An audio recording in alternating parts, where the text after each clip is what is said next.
This is the number 3 training session, Jenny. Yeah, I know you way back when you're 7th grader. We do Huckleberry Finn. No, Mark Twain and Tom Sawyer. Right? We did Mark Twain and Tom Sawyer and what? Do you remember something? Hemingway. Which one we did? Which book? The Old Man and the Sea. The Old Man and the Sea. What Old Man and the Sea is about? What's the main theme? You still remember something? That's when you're 7th grader, now you're 12th grader. What? Well, wasn't it about Santiago catching? Santiago. Why Santiago is so impressive to you? You still memorize his name and his mental image.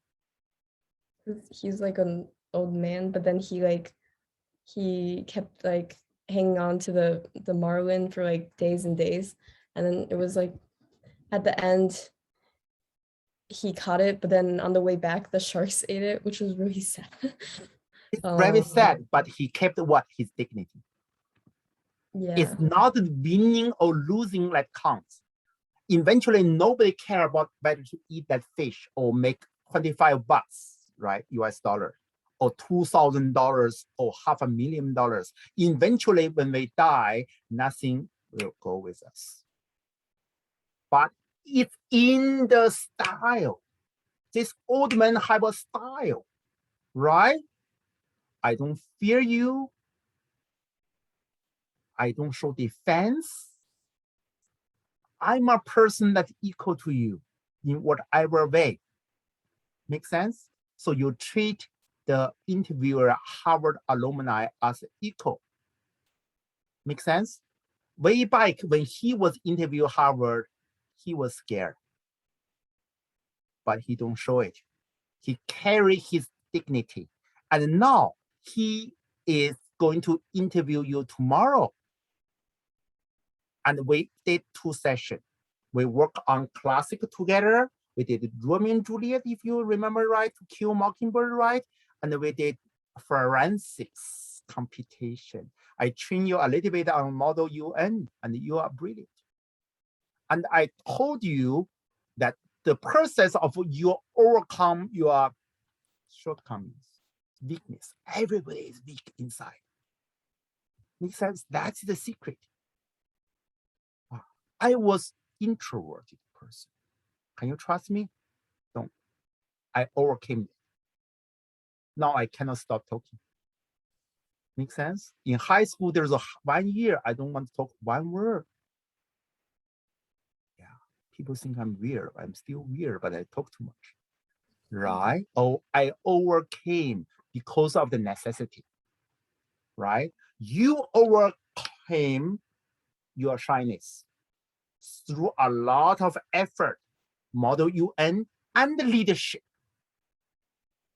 It's in the struggle, it's in the struggling process, you improve your character.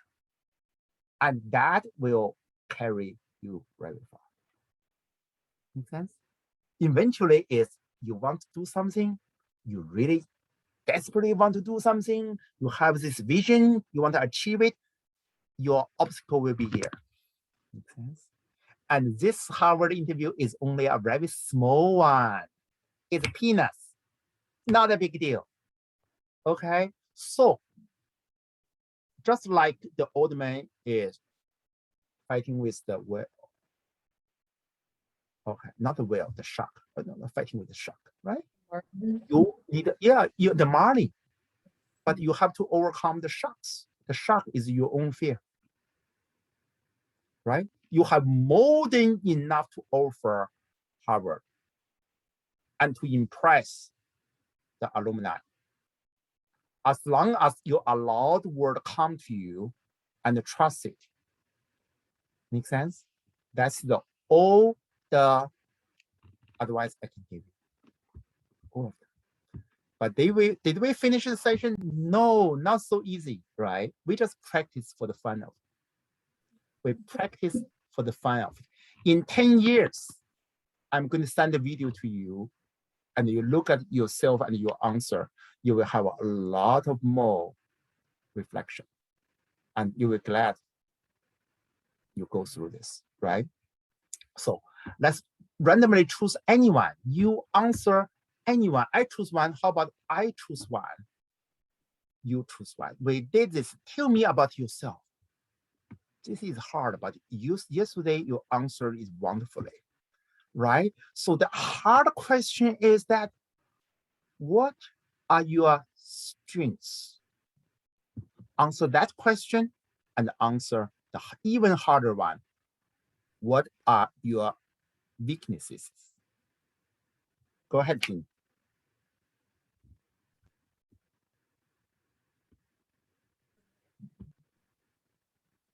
I would say my strengths are that with my combined interests in art and science, I'm able to provide a variety of perspectives.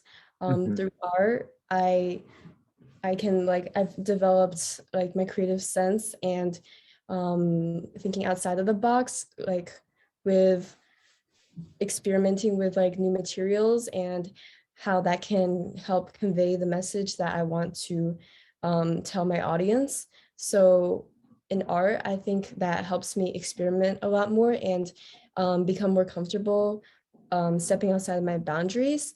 And as for science, I think it's really helpful to me because I'm very like detailed and precise. So science is like, it's one of my strengths because I have like a very methodical way of looking at things, I guess you could say. So I believe that like with these two combined, it would really help me. And then I could apply this to different applications, such as improving. I don't freaking know. No, remember, your mom sent me a picture that you make a project. You use all these wires to make an eye, nerve system, the 3D eye, right? Yeah. I don't know whether it's art or it's a science. I think you did it for biology class. That is in when you're what? Elementary school or middle school? Maybe like middle school? I don't even remember. It's a middle school project. It's your middle school project. It's very impressive because the nerve, you use different kind of wires to symbolize the red one and the green one, to symbolize the nerve from the front to the back. That is very impressive. And when I was analyzing your printing, the ones you shadow your father's operation, right?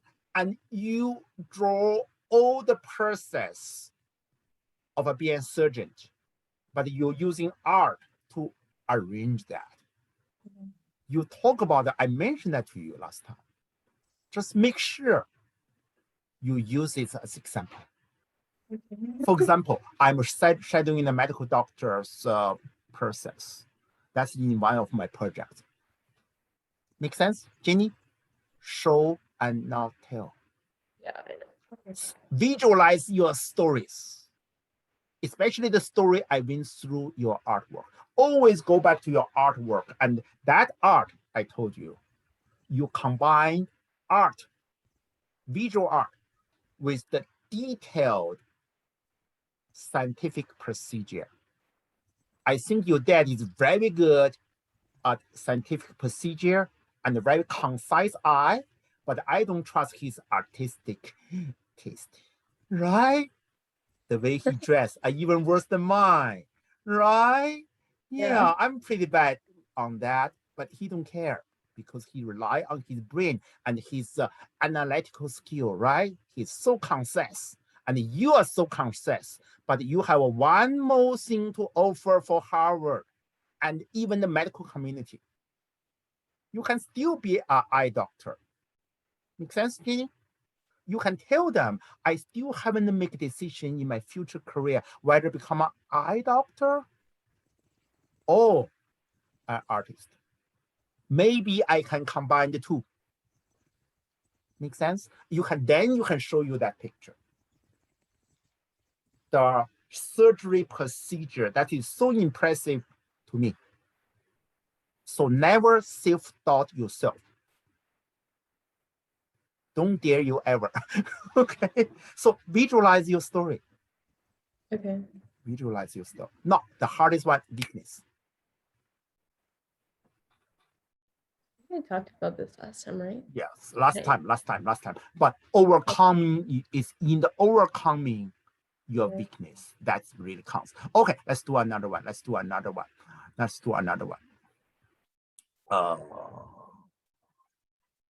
How do you work under pressure? I don't want a generic cliche. I want story.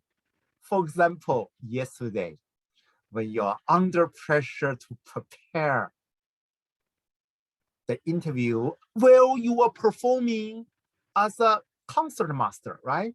You have school, music, volunteer commitment, and now you have to face college application, and your parents, tell them your parents are flying all over the United States.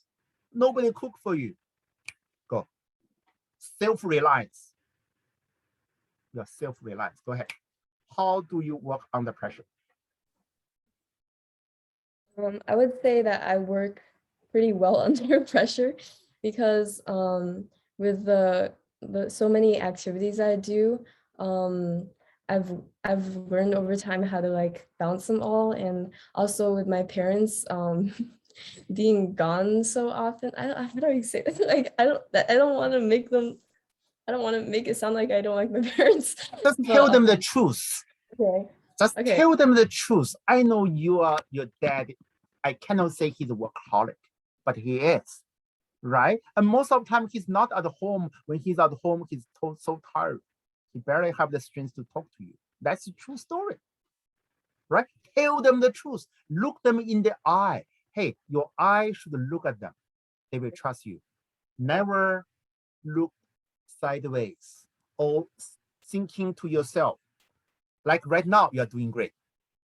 Eye contact is #1 communication skill because the other guy can trust you. Okay, go ahead.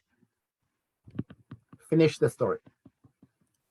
So my parents are out of town frequently because they are so busy with work. So that that has taught me how to like manage my responsibilities a lot by myself, such as like well, they're gone for like a couple weeks sometimes, like both my parents are gone, so I'm basically just home alone. So I've had to take on the responsibilities, I guess, and often my parents also have me like do stuff for them, such as like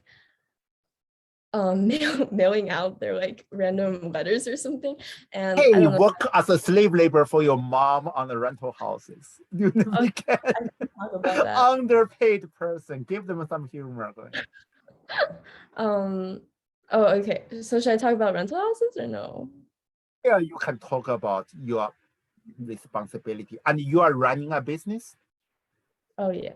You have a volunteer, you have a music, you have taekwondo, but you, of course, you still focus on art the most. Makes sense? So that is work under pressure. And especially Model UN have a lot of pressure. Talk about your leadership. Leadership is pressure because it talk about commitment, responsibility. Okay. Good job. What constitutes success in your mind? How do you envision yourself in 10 years? What constitutes success in your mind?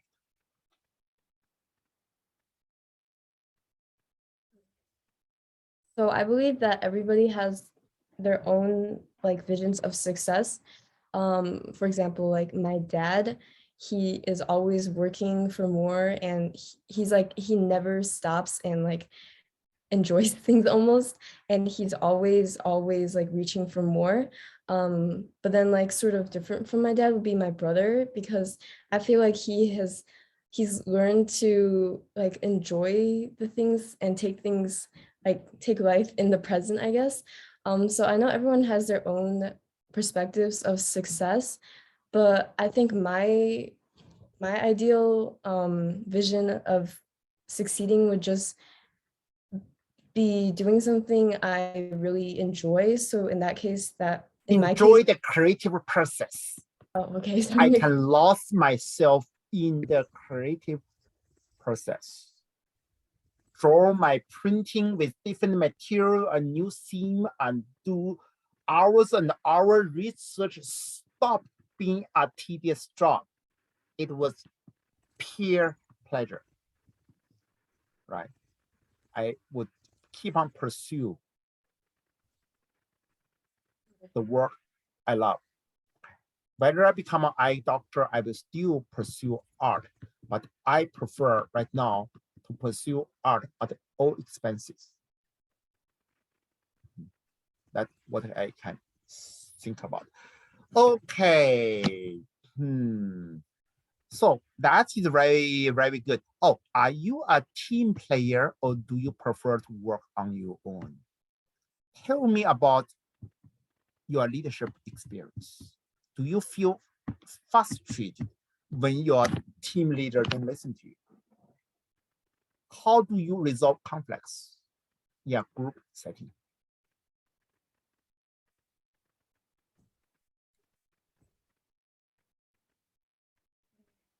So I answer, are you a team player or do you Yes. I answer truthfully or like or Answer truthfully. Answer truthfully. if I were given the choice, I would probably prefer I would prefer to work on my own, because I find that when I'm working by myself, I don't have to, it sounds bad, but I don't like, sometimes I don't have to like worry about what the other people like, they might like be like holding me back. That sounds whole bad. Okay, that sounds so Listen, bad. let me help you a little bit. Let me help a little bit. If it makes sense, you listen to me. If it doesn't make sense, it doesn't sound like you, it's not you, forget about it. Okay. I prefer to work alone when I pursue my artistic interest. Okay. Because that's my unique perspective, because I can lose myself into my work, especially when my brain is concentrating on the new inspiration, the mood I don't like. I would like to withdraw myself from the society, from my family, concentrate on the creative process. But at the same time, I can work a team very well. For example, when I have to give example, you have to give example, right? When I work on the group project in school, I'm one of the most sought after group member because I always want to help people, right? It's a true story for me. When I was in the MBA program, they always pull me into the team. At first, I'm thinking, oh, I'm a handsome guy, right? Yeah, I used to be young, right? So I think, oh, they love my personality. I always laugh, make a joke of myself. It's not true. Later on, I found, oh, they think I'm an Asian dude, so I must be very good with math. So, you know, the merger acquisition and buy and sell company, they always put me and ask me to do the spreadsheet. And they want to be the presenter. Okay. So I was willing to help. Even the tedious job in the Model UN, right? So you do the organization, supply, and you were what they called orchestra master. What's that called? Concert master. Concert master. Talk about your concert master experience. You have to organize everything. And your brother was working as a concert master or something like that, doing the money raising campaign for the disaster. I remember there was some natural disaster. And you talk about that kind of experience, right? And you organize people to do the fundraising. Never forget to mention fundraising, because Harvard love fundraisers for Harvard. Eventually, they want you guys to work on fundraising for some courses, especially environmental courses and the social justice courses. Make sense? At that time, I think you are a very good team leader, and you are always sought after person, to go person. You make yourself available, and think about example of resolve conflicts. For example, Model UN, you guys have a different strategy on how to defeat the other team, right? How to present your country the best. And you have to remember the country you represented last time. Name me a country. Like Ecuador. If you forget, you have to recall. Well, they switch every time. Oh, they switch every time. Okay. Yeah, you just assign like a random one, sort of. Random one. So gave you guys very short time for research, right? Yeah. Mm-hmm. So you mentioned that. Okay, good job, good job, good job. So half an hour and you are ready. I think you are ready. Knowledge of organization position, key question to ask your interviewer. We talk about that and we need to do more. Now read this. The following are types of questions to consider asking a prospective public interest employer. These kinds of questions should help you determine whether the job will be a good match for you. It is important to ask thoughtful questions as well as questions that are pertinent to the specific organization so that the employer knows that you're very interested in this particular job. Oh, you're not looking for a job, but you still need to ask thoughtful questions. You don't know your interviewer's job, yes or no? Do you know his job title or what do they do? They're assistant professor of history at like a local college, St. John. Is a public college or a private college? Pretty sure it's private. Wait, let me search it up. Oh, that's actually very important, Jenny. Now you search up and let me look for you. I will formalize some questions. You supposed to be able to, you take AP world history, AP US history, think about some question, some genuine questions about history, right? Okay. So I'm trying to share my screen, but it says okay. Let me give you let me allow you to do that. Now you can. Okay.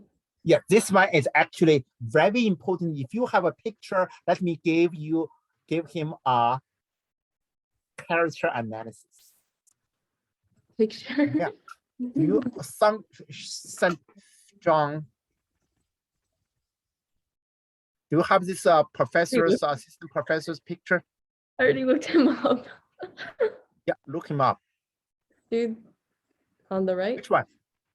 This one or this one on the right? Oh, this one on the right. Okay. So what's your judgment of his, do you have his profile?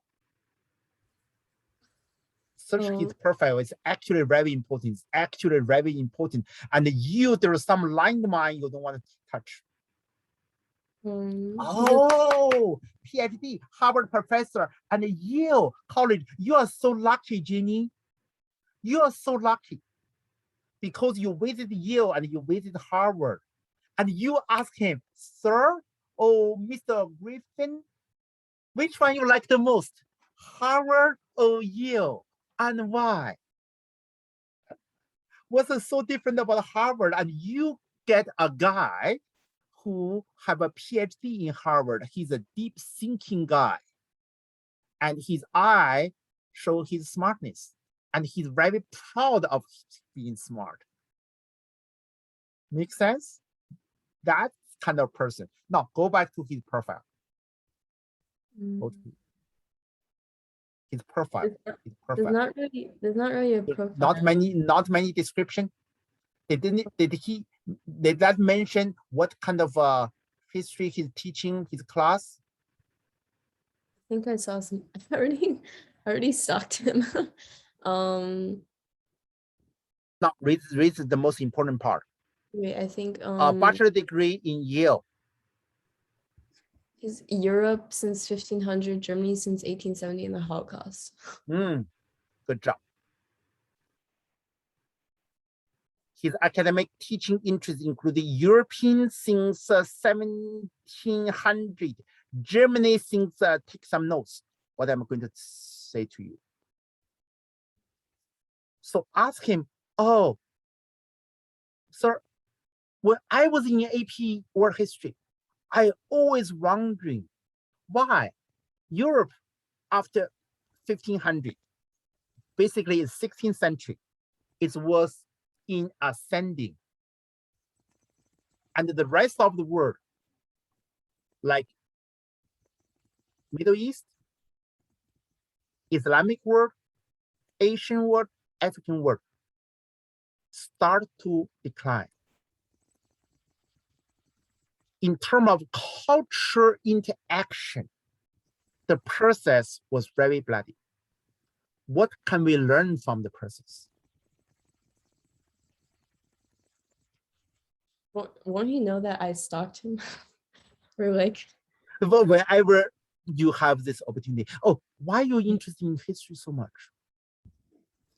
If he allow you to talk, I mean, if the opportunity arises, you put your question to fit into his interest.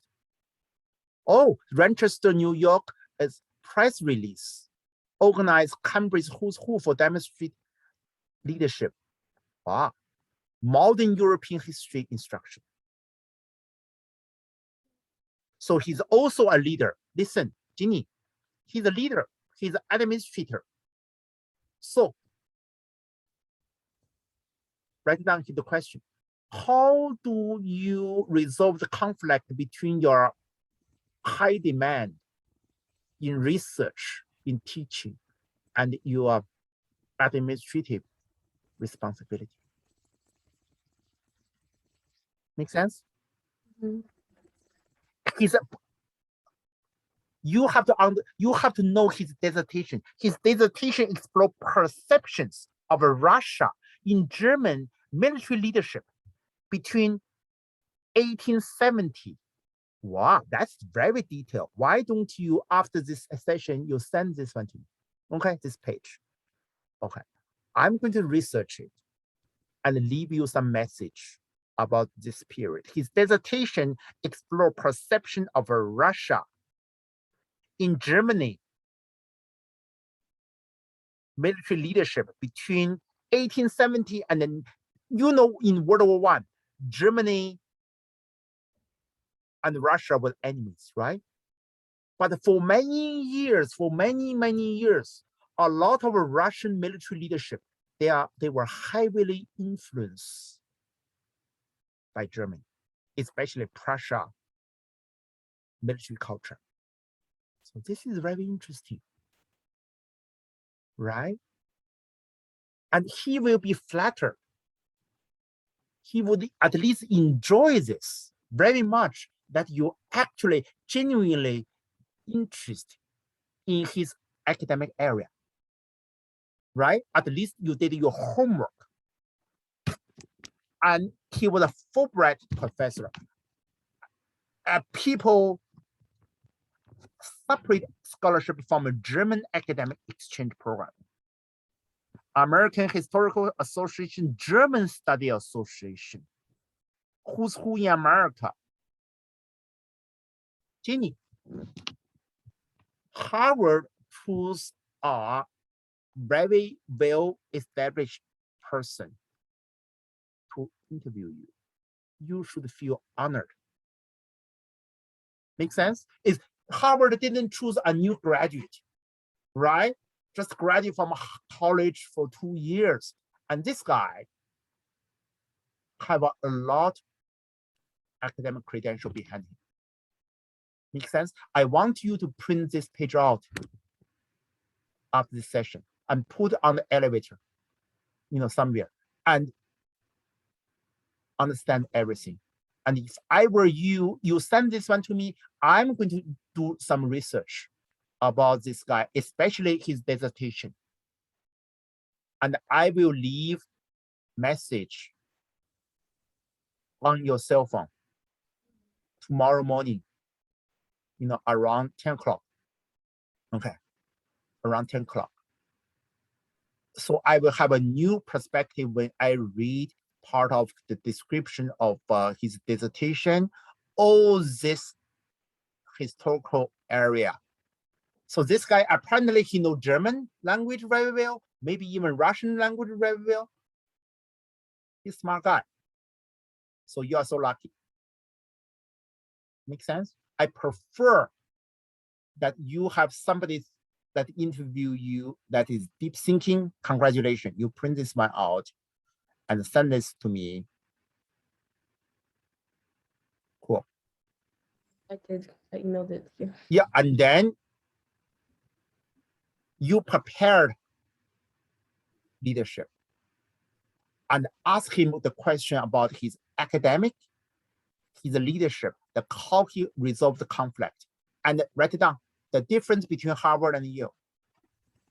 Because I did help your brother to write a lot of essay to apply to the Yale program, right?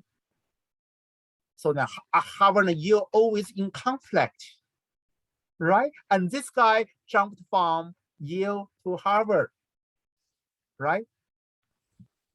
Bachelor in Yale and PhD in Harvard, and assistant professor with administrative responsibility. That's right. So research what? Research your leadership.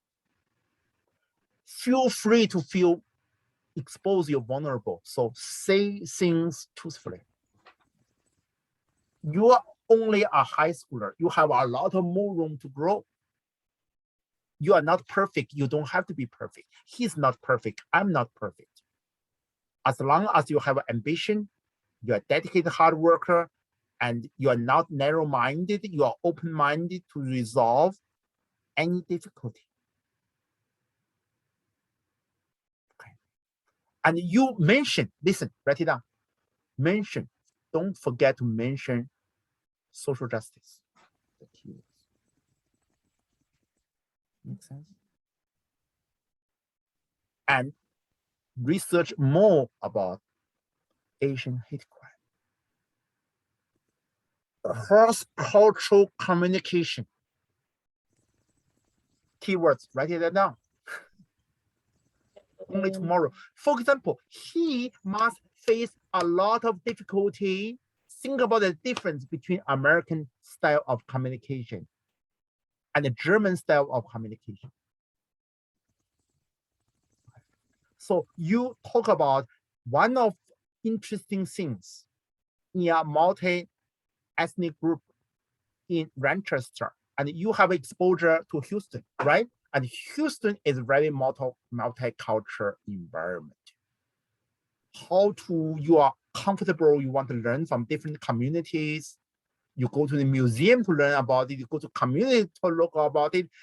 You go to the Goodwill to learn about it, right? And ask him, what's your experience about misunderstanding, miscommunication in cross-cultural communication? Make sense? Mm-hmm. And he have a lot of story to tell. And if he allow you, give you the time, you listen, become a good listener. Okay. That help you a lot. Don't imitate me, I talk too much, listen too little, right? Yeah. But if you gave him the time to talk, he will give you good credit as good intensive listener. Make sense? Just be quiet and listen. If you complain, our generation not listening you too much, you listen to this guy. Right? And you are a winner.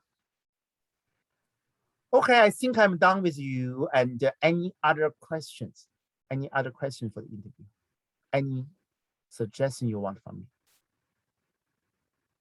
Not really. No. Not really? So No. you know what? What's my last word? Jenny, look that guy in the eye. From the very beginning, get eye contact. Don't lose focus. Never allow him to unnerve you. Right? Smile genuinely.